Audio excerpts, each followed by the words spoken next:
माता दी दोस्तों, कैसे हैं आप लोग।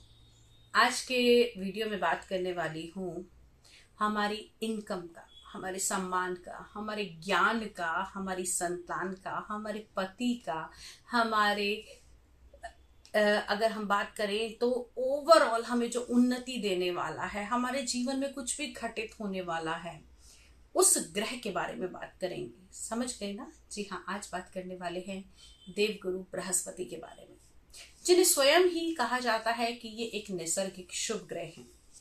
एक ऐसा ग्रह जो हमें सब कुछ देता है, गुरु जो हमें सही रास्ता दिखाता है। तो देवगुरु बृहस्पति की बात करेंगे, जिनका हमारी कुंडली में सबसे ज्यादा आधिपत्य होता है। कुंडली के 9 घरों के ऊपर देवगुरु बृहस्पति होते हैं। और यहाँ पर कहते हैं ना कि जब तक देवगुरु बृहस्पति की कृपा नहीं होती, आपको चीजें नहीं मिल सकती। तो ऐसे ही देवगुरु बृहस्पति करने जा रहे हैं राशि परिवर्तन आने वाली 1 मई 2024 को।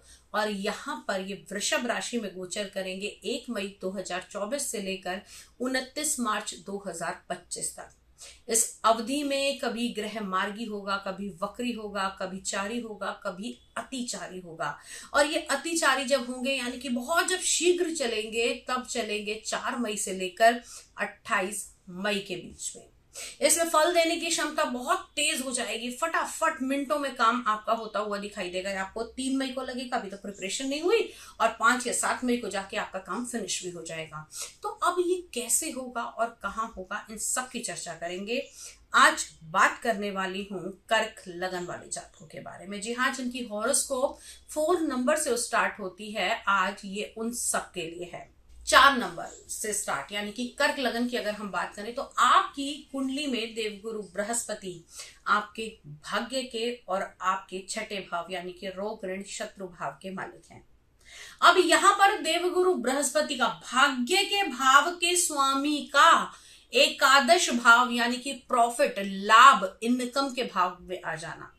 हालांकि ये शत्रु की राशि में है, लेकिन इनकम तो कराएंगे ही कराएंगे। अब 11वां भाव आपकी इच्छा पूर्ति का। भाग्य में बड़े लंबे समय से सोचा हुआ था कि ऐसा कोई प्रोजेक्ट बनाऊंगा जिससे वाकई ही मेरे जीवन का सपना सच होगा। तो दोस्तों, अब वो समय आपका आ गया है। देवगुरु बृहस्पति के इस गोचर से कर्क लगन वाले जातकों की किस्मत चमकती हुई दिखाई देगी।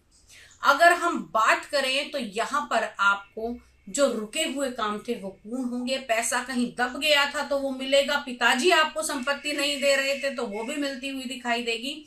लेकिन इतना ही नहीं दोस्तों, देवगुरु बृहस्पति जहां बैठते हैं वहां के फलों को तो बढ़ाते ही बढ़ाते हैं, अभी तो जहां दृष्टि डालते हैं वहां भी इनका खासा असर होता है। और देवगुरु बृहस्पति को ज्योतिष के अनुसार 3 दृष्टियां उपलब्ध हैं।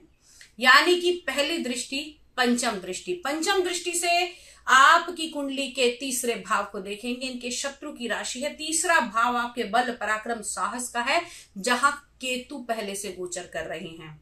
तो यहां पर अगर मैं बात करूं तो आपके दोस्तों, मित्रों, संबंधों के साथ चर्चाएं तो होंगी, लेकिन कुछ झगड़े भी होने की संभावनाएं हैं। इस समय में आपकी यात्राएं बहुत होंगी। यात्राएं कौन सी होंगी? छोटी छोटी आध्यात्मिक यात्राएं।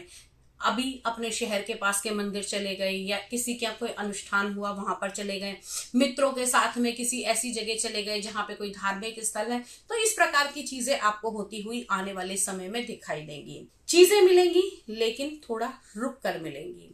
अगली दृष्टि जो सबसे शुभ प्रभाव होने वाला है कर्क लगन वाले जातकों की कुंडली में, जो शिक्षा के क्षेत्र में है या संतान की अभिलाषा कर रहे हैं, उनकी ये अभिलाषा आने वाले इस 1 वर्ष के अंदर निश्चित तौर पर पूरी होगी। क्योंकि पंचम भाव पर दृष्टि रहेगी और पंचम भाव इनके मित्र की राशि है, यहाँ पर वृश्चिक राशि। साथ ही साथ प्रेम संबंधों में आपको बढ़ावा मिलेगा, बात शादी तक पहुंचेगी। और जिन लोगों की शादी नहीं हो पा रही थी उनकी भी शादी हो सकती है। क्यों बोल रही हूं? क्योंकि 9वीं दृष्टि पड़ रही है आपके 7म भाव पर। यहां पर इनकी दृष्टि आके हो जाती है नीच। सारा कुछ हो गया, शादी के लिए बात चली और वही कुछ ना कुछ ऐसा हो गया परिवार के अंदर जिसके कारण शादी की बात रुक गई। पार्टनरशिप बहुत अच्छी चल रही है, आपस में अनबन हुई और लड़ाई से पार्टनरशिप क्रैक होने तक संभावनाएं बन गई। तो यहाँ पर सप्तम भाव पर जो इनकी नीचे दृष्टि पड़ने वाली है उसमें आपको नुकसान होगा। नुकसान कैसा होगा कि देवगुरु बृहस्पति की यहाँ सप्तम भाव आपके 7th हाउस पर आकर दृष्टि नीच है और शनि की राशि पर, इनके शत्रु की राशि पर ये दृष्टि पड़ रही है। तो यहाँ थोड़ा सा आपको ध्यान रखना होगा चीजों का। आपको इस समय में गुरु की रेमेडी करनी होगी, गुरु के मंत्र जाप करने होंगे और कुछ भी नहीं कर सकते तो घर से निकलते समय एक केसर का तिलक आपको निश्चित तौर पर लगाना चाहिए। अगर आप अपने कानों पर भी केसर का तिलक लगाते हैं तो निश्चित तौर पर आपको बहुत ही अच्छे रिजल्ट मिलेंगे। दोस्तों ये तो था ओवरऑल प्रिडिक्शन, लेकिन अगर हम ऑल टोटल कहें कि आपको क्या क्या पॉजिटिव मिलने वाला है कर्क लगन वालों, कर्क लगन वाले जातकों की अगर मैं बात करूं तो आपके कार्यों में सफलता मिलेगी।